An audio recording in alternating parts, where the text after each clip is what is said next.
Okay, so I'm Matt Vogel. I'm a software engineer, and I made a project on Python, and it's called Pi, and that can be found on GitHub.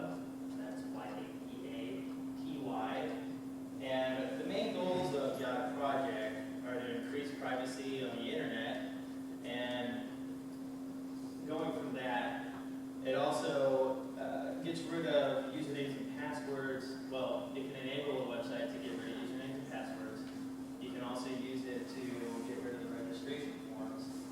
And the way you do that is to use a mobile device that stores your personal data that you can then share with different entities, businesses, things like that, to make friends around the internet. So I wrote a iOS application that allows me to store my personal data, and unfortunately, through my demo materials, all I have right now is just this phone. So you'll see this form as just a label for the identity that I'm going to create. So I'll just say we'll call it my personal identity, or it could be Word or whatever. And we'll just say the first name is Matt, and we'll say Matt at Airship.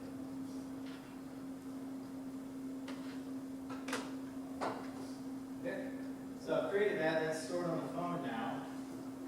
And so the identity is here, and I'm just going to say yes to have it posted somewhere because you can't access the phone directly over the internet.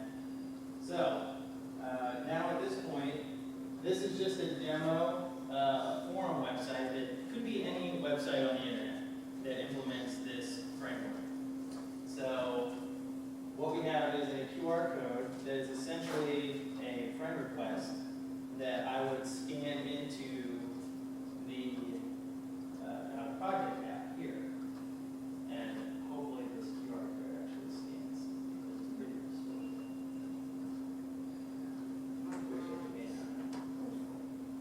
So I'm going to go to the laptop and just get that. You know when you scroll to the... Yeah. Usually you wouldn't scan from that huge. I was really hoping this was going to work, though. I was too. I don't know if you could make it bigger or smaller or whatever. Yeah. Well, actually, I think it's like much bigger. Yeah, try to make it bigger. Yeah, try to make it bigger.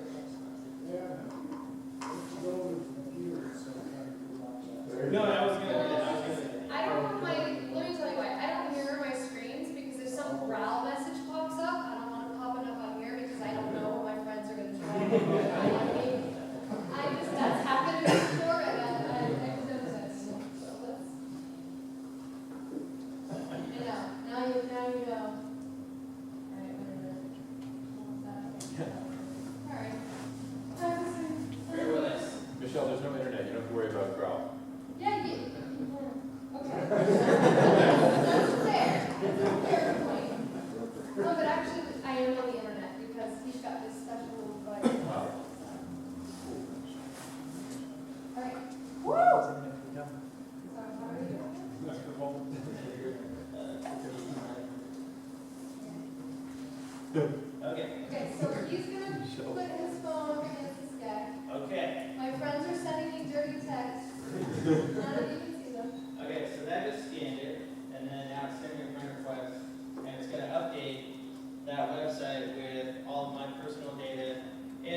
this point,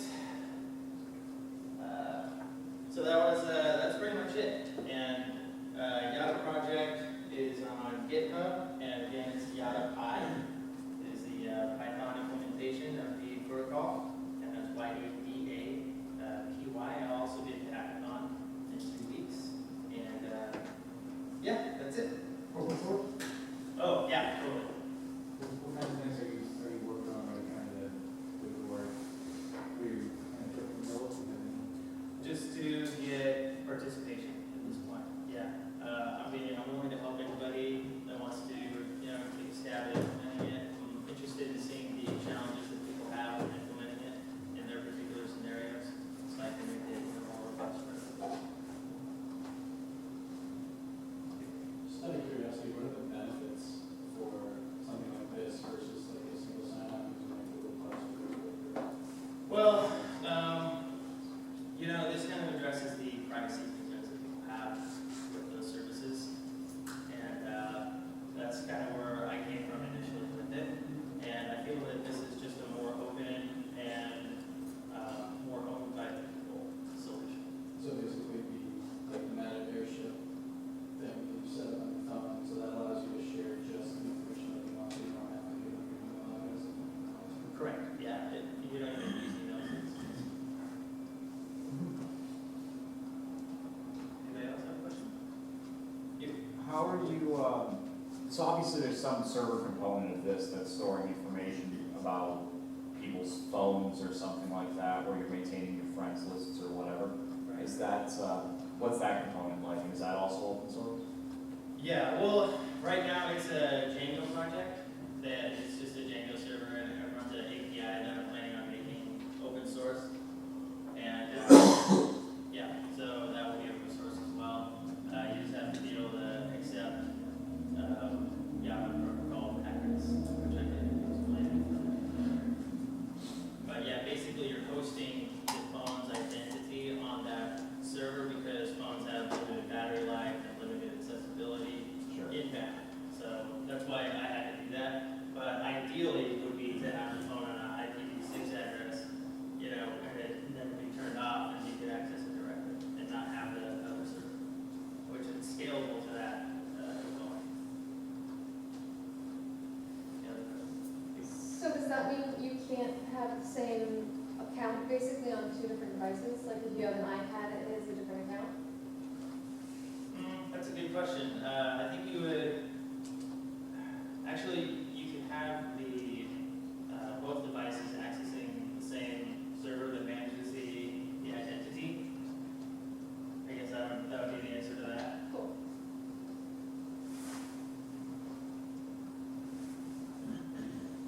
So do you have any incentives for people joining on a mass media basis? You get a free t-shirt. Not right now. It's just I'm trying to, get out there finally because I've been working on this for about 3.5 years, by myself. So I'm kind of ready to get it out there and see what people think about it. But it's not quite ready for end users at all. So when other people use this service, how do you guarantee the security? What happens is when that QR code is generated, it has some keys, private key, public key, whatever you want to call it, and it's just an encrypted connection between the two where you're using a key to encrypt the packet back and forth. That's the extent of the security at this point. Certainly could be enhanced, but that's just one component of it. Definitely open to it. Yeah, but you store the data somewhere, right? On your device or on the server?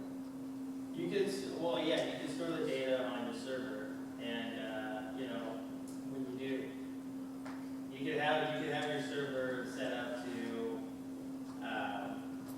it could be running MongoDB, whatever.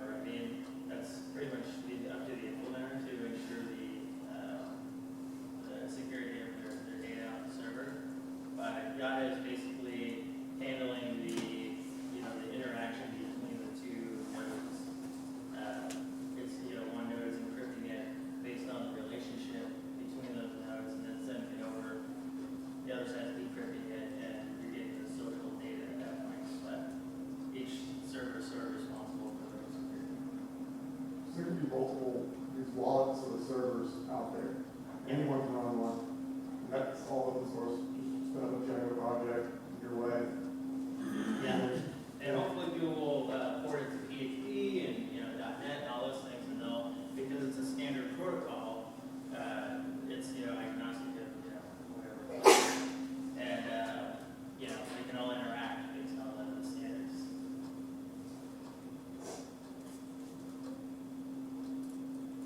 Any other questions? I guess I'll do it. Yeah, okay.